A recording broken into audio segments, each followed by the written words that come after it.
بحیثیت مسلمان ہمارے دلوں کی دھڑکن آپ صلی اللہ علیہ وسلم کی جو شان میں گستاخی کرتے ہیں، ہمارے دلوں کو تکلیف پہنچاتے ہیں، ہمیں چاہیے کہ ہم ایسی کوئی لگام ڈالیں ان کی۔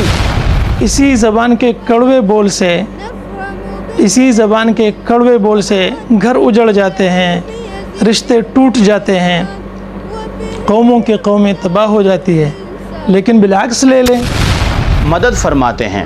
اسی طرح اگر ہم دیکھیں یعنی قیامت میں تو اللہ تعالیٰ صدقے کا ثواب عطا فرمائیں گے، لیکن دنیا میں نقد و نقد بھی اللہ تعالیٰ صدقے کے فوائد دکھاتے ہیں۔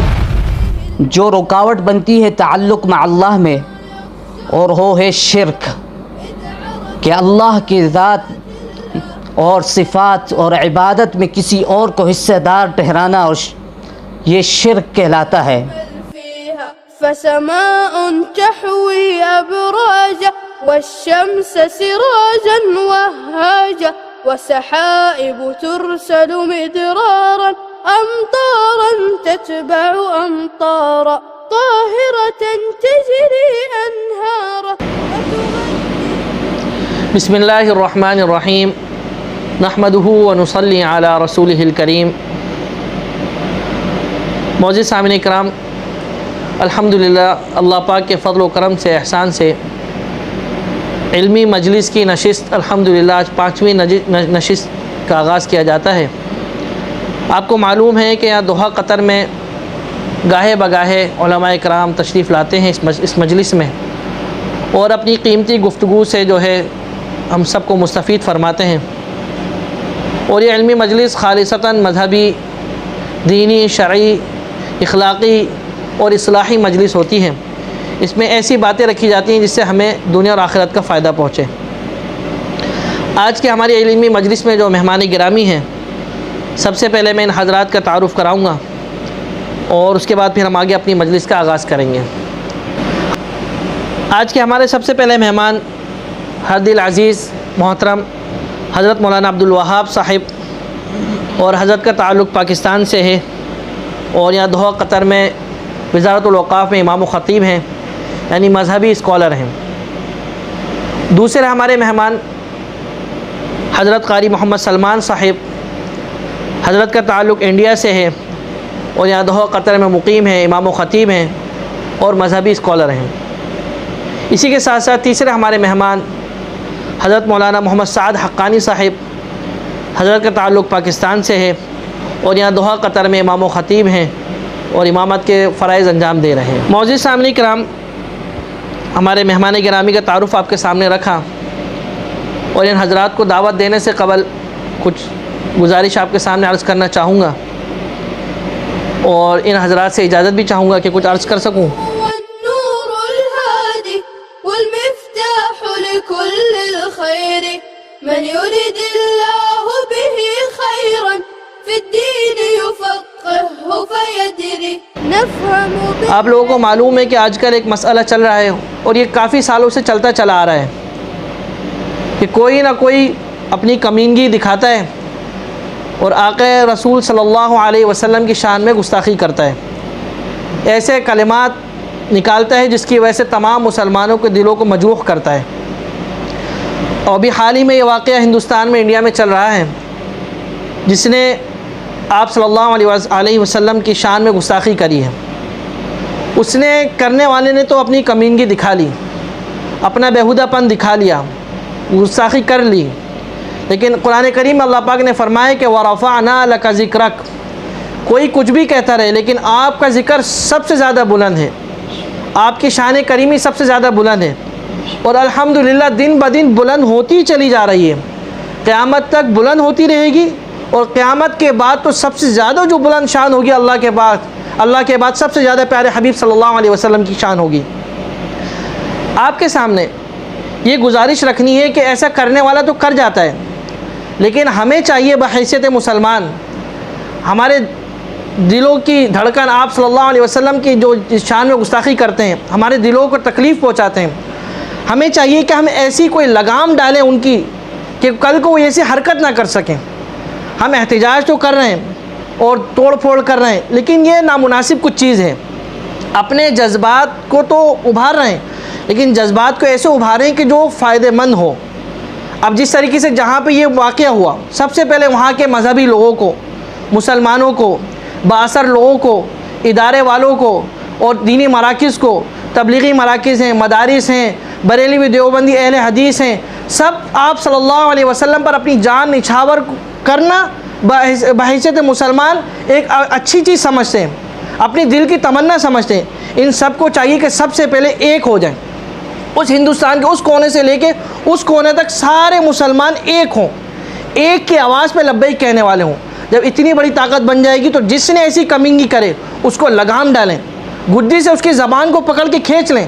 اگر ایسا کوئی کرنے والا ہے سب سے پہلے اس کو تنبیہ کریں کہ دیکھو تم نے ایسا تو کیا ہے، اب اس قدم کو آگے مت بڑھانا۔ اتنی طاقت ہو کہ وہ رک جائے، ان کے اندر ولولہ پیدا ہو جائے۔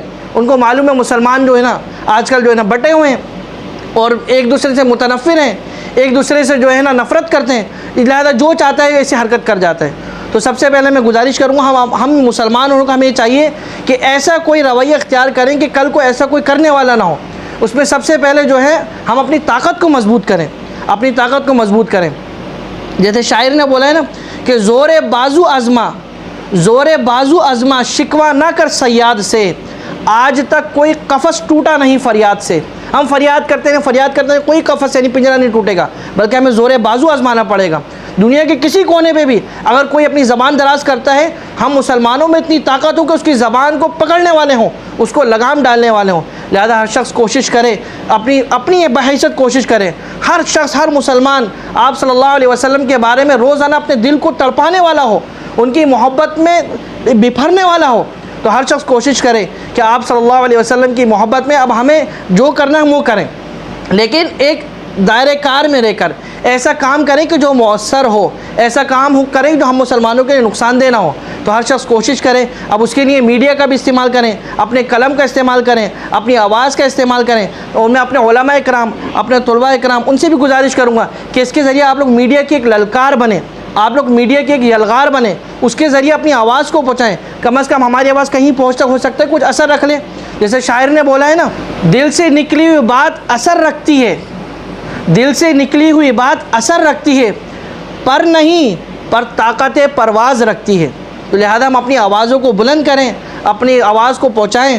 اللہ پاک ہمیں آپ صلی اللہ علیہ وسلم کی محبت میں اپنی جان، اپنی مال، اپنی اولاد، اپنی زندگی نچھاور کرنے کی توفیق عطا فرمائے۔ وآخر دعوانا الحمدللہ رب العالمین۔ معزز سامعین اکرام، آج سب سے پہلے میں اپنے ہر دل عزیز مہمان حضرت مولانا عبدالوہاب صاحب کو دعوت دوں گا کہ وہ گفتگو فرمائیں اور عوام الناس کو، ہم سب کو، پورے عالم کو مستفید فرمائیں۔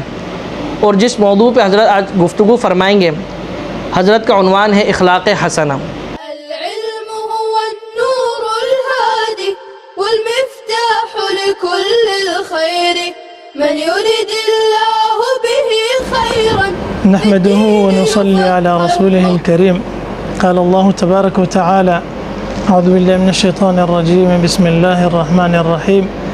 لقد كان لكم في رسول الله أسوة حسنة. وقال تعالى: وإنك لعلى خلق عظيم. صدق الله العظيم. محترم سامعین کرام و ناظرین، امید ہے سب عافیت سے ہوں گے۔ دلی دعا ہے اللہ سب کو عافیت سے رکھے۔ موضوع کے بارے میں محترم مولانا محمد فاروق صاحب نے بتلا دیا، اخلاق کے بارے میں۔ یہ ماشاءاللہ یہاں قطر کے علماء کرام مشائخ اعظام کو گاہے بگاہے جمع فرماتے ہیں۔ اللہ ہمارے محترم کے ان خدمات کو قبول فرمائے اور پوری امت کے لیے ہدایت کا سبب بنائے۔ میرے محترم بھائیوں، ایک موقع پہ اللہ کے محبوب سرور دو عالم صلی اللہ علیہ وسلم نے سیدنا معاذ رضی اللہ تعالیٰ عنہ کو ارشاد فرمایا: اے معاذ، میں آپ کو سارے دین کا خلاصہ نہ بتلاؤں؟ بڑے خوش ہوئے۔ یا رسول اللہ صلی اللہ علیہ وسلم ارشاد فرمائیے۔ ما ہوا، کیا ہے، ارشاد فرمائیے۔ تو اللہ کے محبوب صلی اللہ علیہ وسلم نے اپنی زبان مبارک پکڑ کے فرمایا: کف ھذا، اس کو قابو میں رکھو۔ آج دیکھا جائے تو انسان کے اخلاق کا 90% تعلق زبان سے ہے. اسی زبان کے کڑوے بول سے گھر اجڑ جاتے ہیں، رشتے ٹوٹ جاتے ہیں، قومیں تباہ ہو جاتی ہے. لیکن بالعکس لے لیں تو اسی زبان کے میٹھے بول کی وجہ سے گھر جڑ جاتے ہیں، رشتہ دار جڑ جاتے ہیں، قومیں جو ہے آپس میں صلح پہ آ جاتے ہیں. اور اللہ کے محبوب نے ساتھ میں یہ بھی فرمایا ان من اکمل المؤمنین ایمانا احسنهم خلقا، سب سے کامل ایمان والا وہ ہے جس کے اخلاق اچھے ہوں. سیدنا انس رضی اللہ تعالیٰ عنہ کے بارے میں آتا ہے کہ 10 سال اللہ کے حبیب صلی اللہ علیہ وسلم کی خدمت کی. اتنے طویل عرصے میں کبھی اللہ کے حبیب صلی اللہ علیہ وسلم سے فرماتے ہیں میں نے نہیں سنا کبھی یہ فرمایا یہ کیوں کیا اور یہ کیوں نہیں کیا. اللہ کے حبیب کے اخلاق کا اندازہ لگائیں. 10 سال کا طویل عرصہ، لیکن کبھی یہ نہیں سنا اے انس یہ کیوں کیا اور اے انس یہ کیوں نہیں کیا. اور ایک موقع پہ فرمایا اے انس میں اپنی ایک عظیم الشان سنت بتلا رہا ہوں، اس پہ عمل کریں. ان قدرتا او ان استطاعتا، یعنی اگر تو قدرت رکھے، آسان نہیں ہے، مشکل ہے، لیکن کوشش کرنی پڑے گی. اور پھر فرمایا ان تصبح و تمسی، کہ تو صبح کرے شام کرے اس حالت میں ولیس فی قلبک غش لأحد، کہ تیرے دل میں کسی مومن کے لیے کوٹ نہ ہو، حسد نہ ہو. بڑی عجیب بات ہے. اور یہ عمل آسان نہیں ہے. شیطان کبھی کبھی کہتا ہے کہ سب کو تو معاف کر دوں گا، لیکن وہ جو ایک ہے نا بھائیوں میں، رشتہ داروں میں، اب اسی میں ہمیں دھوکہ دے دیتا ہے کہ سب کو معاف تو کر دیا لیکن ایک کو معاف نہ کیا تو پھر بات نہ بنی. تو میرے محترم بھائیوں، اللہ ہمیں اپنے حبیب کے صلی اللہ علیہ وسلم کے مبارک اخلاق سے آراستہ فرمائے. اور اس لیے حدیث مبارک میں آتا ہے اثقل شیء فی میزان المؤمن یوم القیامت خلق حسن، قیامت کے دن ترازو کو وزنی کرنے والی چیز، یعنی سب سے وزنی چیز جو ترازو میں ہوگی وہ کیا؟ نہ روزہ، نہ زکوٰۃ، نہ حج، نہ عمرے، نہ مزید جو اعمال ہے، نہ تہجد، نہ نوافل، نہ تلاوت، نہ دعائیں. تو پھر کیا چیز ہے سب سے زیادہ وزنی کرنے؟ وَأَثْقَلُ شَيْءٍ فِي مِيزَانِ الْمُؤْمِنِ يَوْمَ الْقِيَامَةِ خُلُقٌ حَسَن. اللہ کے پیارے حبیب سرور دو عالم صلی اللہ علیہ وسلم کے مبارک اخلاق ہے. وَإِنَّكَ لَعَلَىٰ خُلُقٍ عَظِيمٍ لَقَدْ كَانَ لَكُمْ فِي رَسُولِ اللَّهِ أُسْوَةٌ حَسَنَةٌ. اللہ کے پیارے حبیب صلی اللہ علیہ وسلم ہمارے لیے نمونہ ہے. تو آج معاشرے میں دیکھا جائے، معاشرے کی بگاڑ کا بنیاد وہ بد اخلاقیاں ہیں، اور معاشرے کے اصلاح کے بنیاد وہ بھی اخلاق حسن ہے. تو حسن سلوک پہ، گھروں پہ ذرا نظر رکھے، رشتہ داروں میں نظر رکھے. اور ایک اخلاق ہوتے ہیں، ایک اغراض. اخلاق کے مقابلے میں اللہ کی رضا ہوتی ہے. تو قیامت کے میدان پہ بھی سب سے پہلے جو اعلان ہوگا، کچھ اعلانات ہوں گے، اس میں ایک اعلان یہ ہوگا جس نے جس کے لیے عمل کیا ہے، جس کے دکھاوے کے لیے کیا ہے، جا کے اس سے وہ لے لے، اس کا بدلہ لے لے. وہی سب سے بڑا شرک ہے کہ کسی کے لیے، اللہ کے علاوہ کسی کے لیے کوئی عمل کرنا. تو اخلاق کے مقابلے میں اللہ کی رضا ہوتی ہے. والد کی خدمت کر رہا ہوں، اللہ کا حکم ہے اور اللہ راضی ہوتے ہیں. بھائیوں کے ساتھ حسن سلوک، بیوی کے ساتھ، بچوں کے ساتھ، رشتہ داروں کے ساتھ، اپنے جار پڑوسیوں کے ساتھ اچھا سلوک. اب ایک حدیث میں آتا ہے اللہ کے حبیب صلی اللہ علیہ وسلم نے ارشاد فرمایا واللہ لا یؤمن. 3 دفعہ اللہ کے حبیب صلی اللہ علیہ وسلم نے قسم کھا کے ارشاد فرمایا اللہ کی قسم مومن نہیں ہے، اللہ کی قسم مومن نہیں، اللہ کی قسم. قیل ومن یا رسول اللہ. صحابہ نے عرض کیا یا رسول اللہ کون ہلاک ہو گیا، برباد ہو گیا، کون؟ اللہ کے حبیب صلی اللہ علیہ وسلم نے ارشاد فرمایا الذی لا یأمن جارہ بوائقہ، وہ آدمی کہ جس کے تکالیف سے اس کے پڑوسی امن میں نہ ہو. تھوڑا سا ہم نظر ڈالیں، اپنے معاشرے میں دیکھیں، اپنے پڑوسیوں کو دیکھیں. بہت سارے گھر والے ماشاء اللہ، اللہ نے بہت نعمتوں سے نوازا ہوتا ہے، اس کے اڑوس پڑوس میں بھوک کی وجہ سے جو ہے برا حال ہوتا ہے. 24 گھنٹے میں ایک وقت کا کھانا ان کو نصیب نہیں ہوتا، اس کو پتہ ہی نہیں ہوتا. اللہ کے حبیب صلی اللہ علیہ وسلم نے اچھے اخلاق والوں کے لیے عظیم خوشخبری سنائی ہے، جو پورے کائنات کے لیے رحمت للعالمین ہے. سرور دو عالم محمد عربی صلی اللہ علیہ وسلم کا ارشاد مبارک ہے انا زعیم ببیت فی اعلی الجنت لمن حسن خلقہ. میں جنت کے اعلیٰ محلات میں محل کا بنگلہ محل کی ذمہ داری لیتا ہوں. اور اعلیٰ محل کون سا ہے؟ جنت الفردوس ہے. سقفها عرش الرحمن، جس کا چھت رحمان کا عرش ہوگا. اور اللہ کے حبیب صلی اللہ علیہ وسلم ذمہ داری لیتے ہیں. یہاں دنیا میں نہیں، دنیا میں اگر کوئی آپ سے کہیں کہ پیرس میں آپ کو ایک بہت بڑا محل ملے گا تو پتہ نہیں اس کے لیے کیا، جو بھی پاپڑ بیلنے پڑے سب کچھ کر لے گا. محترم سامعین کرام و ناظرین، التجا ہے سب سے کہ ہم اپنے گھروں کو نبوی اخلاق سے آراستہ فرمائیں. اللہ ہم سب کو عمل کی توفیق نصیب فرمائے. وآخر دعوانا ان الحمد للہ رب العالمین. ماشاء اللہ جزاکم اللہ خیر. گفتگو فرما رہے تھے حضرت مولانا عبدالوہاب صاحب، اور حضرت اخلاق حسنہ کے اوپر عمدہ گفتگو فرمائی اور بہت جامع و معنی کلمات ہمارے سامنے رکھے. بس اب ہمیں چاہیے کہ ان کی گفتگو کو سنیں اور اس سے مستفید ہوں اور اپنی زندگیوں کو اس سے آراستہ اور پیراستہ کریں. اللہ پاک ہمیں عمل کی توفیق عطا فرمائے. اب انشاءاللہ ہمارے دوسرے مہمان، ان کو میں دعوت دوں گا کہ حضرت گفتگو فرمائیں اور اپنی گفتگو سے ہم سب کو مستفید فرمائیں. ہمارے دوسرے مہمان حضرت قاری محمد سلمان صاحب، حضرت کا تعلق انڈیا سے ہے، اور جس عنوان پہ حضرت گفتگو فرمائیں گے ان کا عنوان ہے کہ صدقہ و خیرات کے فضائل و فوائد. صدقہ خیرات کے فضائل و فوائد. وبه يمتاز الإنسان وبفكر عال وبيان تنزل بالعلم الرحمات. الحمد لله رب العالمين والصلاة والسلام على أشرف الأنبياء والمرسلين سيدنا ومولانا محمد وعلى آله وأصحابه أجمعين. أما بعد،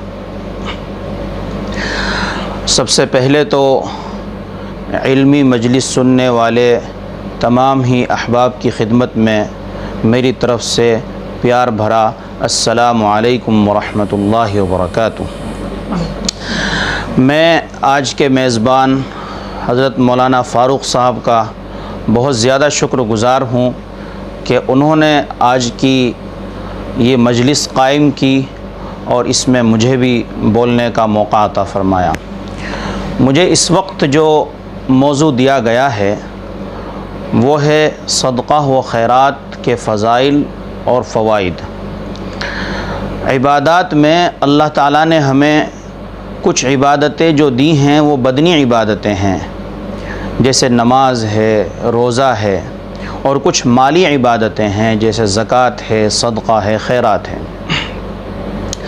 قرآن پاک میں جگہ جگہ صدقات کی اللہ تعالیٰ نے متعدد مقامات پر اس کا ذکر کیا ہے. جیسے اللہ تعالیٰ نے فرمایا الم یعلموا ان اللہ هو يقبل التوبة عن عباده ويأخذ الصدقات وهو الذي يقبل التوبة عن عباده ويأخذ الصدقات يمحق الله الربا ويربي الصدقات. تو اس کی اہمیت کو سمجھانے کے لیے یعنی اللہ تعالیٰ صدقات کو بہت اہمیت کے ساتھ قبول فرماتے ہیں.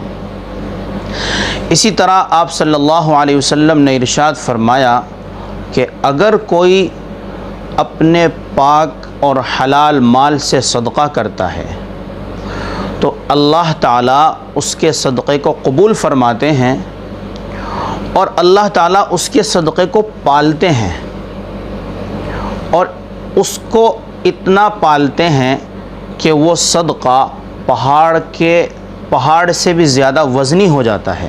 اور جب نامہ اعمال میں قیامت کے دن وہ صدقے کا ثواب اس کو عطا کیا جائے گا تو یہ کہے گا یہ کیا ہے، تو اس کو بتلایا جائے گا یہ اس صدقے کا ثواب ہے. اب یہ وہاں یہ تمنا کرے گا کاش میں اور صدقہ کرتا، مجھے پتہ ہوتا میں اور زیادہ صدقہ کرتا، اور یہ بھی تمنا کرے گا ہائے کاش مجھے دنیا میں بھیج دیا جائے تو میں اور صدقہ کروں. اسی طرح آپ صلی اللہ علیہ وسلم نے قسم کھا کر ارشاد فرمایا، یعنی آپ صلی اللہ علیہ وسلم فداہ ابی و امی، قسم کھا کر ارشاد فرمایا کہ صدقے سے مال کبھی گھٹتا نہیں ہے. صدقہ ہمیشہ مال کو بڑھاتا ہے، اور فرمایا کہ ہر روز 2 فرشتے اترتے ہیں اور ایک فرشتہ یہ آواز لگاتا ہے کہ یا اللہ، جو لوگ مال خرچ کر رہے ہیں، جو لوگ اللہ کے لیے مال خرچ کر رہے ہیں، ان کے مالوں میں برکت عطا فرما۔ اور دوسرا فرشتہ یہ کہتا ہے یا اللہ، جو بخیل ہے، جو بخل کر رہا ہے، اس کا مال برباد کر دیجیے۔ تو اس لیے صدقات کے بہت زیادہ فضائل اور بہت زیادہ فوائد ارشاد فرمائے گئے ہیں۔ اسی طرح ارشاد فرمایا الصدقۃ تطفئ غضب الرب، یعنی صدقہ اللہ تعالیٰ کے غصے کی آگ کو ٹھنڈا کرتا ہے۔ اور اسی طرح جب صدقہ نکالتے ہیں تو اللہ تعالیٰ کی یہ سنت رہی ہے، اللہ تعالیٰ ان صدقات کی برکت سے بیماروں کو شفا عطا فرماتے ہیں، پریشان حالوں کی پریشانیوں کو دور فرماتے ہیں، اور جو لوگ حالات کا شکار رہتے ہیں، غصے میں، پریشانی میں، ٹینشن میں، ڈپریشن کا شکار رہتے ہیں، تو وہ اگر اللہ کے لیے صدقہ نکالتے ہیں تو اللہ تعالیٰ ان کی ضرور مدد فرماتے ہیں۔ اسی طرح اگر ہم دیکھیں، یعنی قیامت میں تو اللہ تعالیٰ صدقے کا ثواب عطا فرمائیں گے، لیکن دنیا میں نقد و نقد بھی اللہ تعالیٰ صدقے کے فوائد دکھاتے ہیں۔ تو مدینہ منورہ کا واقعہ ہے، اس وقت تک ایک بادشاہ نے مسجد بنوا رہا تھا، اور اس کا کہنا یہ تھا کہ اس مسجد میں صرف میرا پیسہ لگے گا اور کسی کا پیسہ نہیں لگے گا، اور اس نے کسی کا پیسہ نہیں لیا، اس کا ہی پیسہ لگا۔ اور جب وہ مسجد پوری بن گئی، بڑا شور شرابہ رہا، بڑی عالیشان مسجد تھی، تو اس نے اپنے نام کا بورڈ لگوایا، یہ مسجد اس بادشاہ نے بنوائی۔ رات کو خواب میں دیکھتا ہے کہ وہ سویا ہوا ہے اور فرشتے آئے ہیں تو وہ بورڈ اس کا ہٹا رہے ہیں اور ایک خاتون کا بورڈ لگا رہے ہیں، ایک خاتون کے نام کا بورڈ اس میں لگا رہے ہیں۔ بڑا پریشان ہوا، صبح کو اس نے اپنے تمام لوگوں کو بلایا، وزراء کو بلایا، فوجوں کو بلایا، بھائی دیکھو وہاں کس خاتون کا بورڈ لگا ہوا ہے؟ کہا کسی کا بھی بورڈ نہیں ہے، وہاں تو آپ کے نام کا بورڈ لگا ہوا ہے۔ کہا ٹھیک ہے۔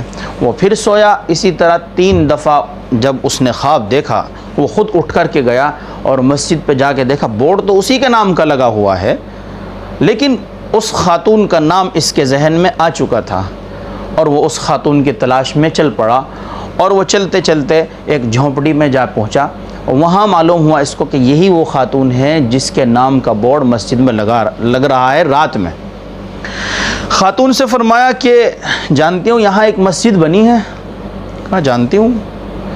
کب سچ بتلانا، اس میں تیرا حصہ کیا ہے؟ میرا حصہ کیا ہوگا، میں تو غریب ہوں، میری تو جھوپڑی ہے، میں تو جھوپڑی میں رہتی ہوں۔ نہ، سچ بتلا، اس میں تیرا حصہ کیا ہے؟ کہ ویسے تو میں غریب ہوں، میرے پاس کچھ نہیں ہے، لیکن جن گدھوں کے اوپر اینٹیں لد کر جاتی تھی تو میں راستے میں ان کو پانی پلایا کرتی تھی، وہ گدھے میری جھوپڑی کے سامنے سے جاتے تھے تو میں ان کے لیے پانی رکھ دیا کرتی تھی، وہ پانی پیتے تھے، یعنی جتنے گدھے یہاں سے گزرے ہیں ان کو میں پانی پلاتی تھی، اور تو میرے پاس کچھ نہیں تھا۔ کہا واہ واہ، میری کروڑوں کی مسجد اور تیرا گدھوں کو پانی پلانا۔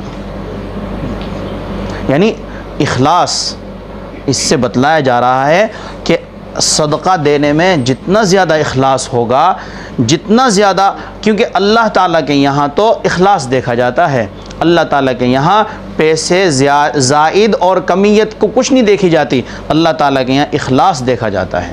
اخلاص کے ساتھ، للہیت کے ساتھ اگر تھوڑا بھی ہو وعند اللہ مقبول ہوگا۔ اللہ تعالیٰ ہم سب کو عمل کی توفیق عطا فرمائے۔ وآخر دعوانا الحمدللہ رب العالمین۔ بہت بہت شکریہ، جزاکم اللہ خیر۔ گفتگو فرما رہے تھے حضرت قاری محمد سلمان صاحب، اور بہت عمدہ اور دل نشین، دل فریب گفتگو فرما رہے تھے صدقہ و خیرات کے فضائل و فوائد کے حوالے سے۔ اللہ پاک ہمیں عمل کی توفیق عطا فرمائے۔ ہمارے آخری مہمان، تیسرے اور آخری مہمان، ان کو میں دعوت خطاب دوں گا اور گزارش کروں گا کہ حضرت جو ہے شفقت فرمائیں اور گفتگو فرمائیں اور ہم سب کو اپنی گفتگو سے مستفید فرمائیں۔ ہمارے تیسرے مہمان ہیں حضرت مولانا محمد سعد حقانی صاحب، اور حضرت کا عنوان ہے کہ وہ چیزیں جو اللہ سے تعلق کو ختم کر دیں۔ کون سی چیزیں ہیں جن کی وجہ سے اللہ پاک سے ہمارا تعلق ختم ہو جاتا ہے؟ حضرت اس حوالے سے گفتگو فرمائیں گے۔ دعوت خطاب دوں گا حضرت مولانا محمد سعد حقانی صاحب۔ العلم هو النور الهادي والمفتاح الخير من يريد الله به خيرا في الدين يفقهه. نحمده ونصلي على رسوله الكريم. أما بعد فأعوذ بالله من الشيطان الرجيم. بسم الله الرحمن الرحيم. ومن يعتصم بالله فقد هدي إلى صراط مستقيم. محترم سامعین، آج اس بابرکت مجلس میں انشاءاللہ وہ چیزیں ذکر کروں گا جن چیزوں سے بندے کا تعلق اللہ سے کٹ جاتا ہے اور اس کا اپنے رب کے ساتھ تعلق کمزور پڑ جاتا ہے۔ رب العالمین سے دعا ہے کہ حق بات کہنے کی اور اس پر ہم سب کو عمل کرنے کی توفیق عطا فرمائے۔ تو سب سے پہلی چیز جو رکاوٹ بنتی ہے تعلق مع اللہ میں، تو پہلی چیز وہ غفلت ہے۔ غفلت کی وجہ سے انسان اللہ سے دور ہو جاتا ہے اور دوری کا سبب بن جاتا ہے۔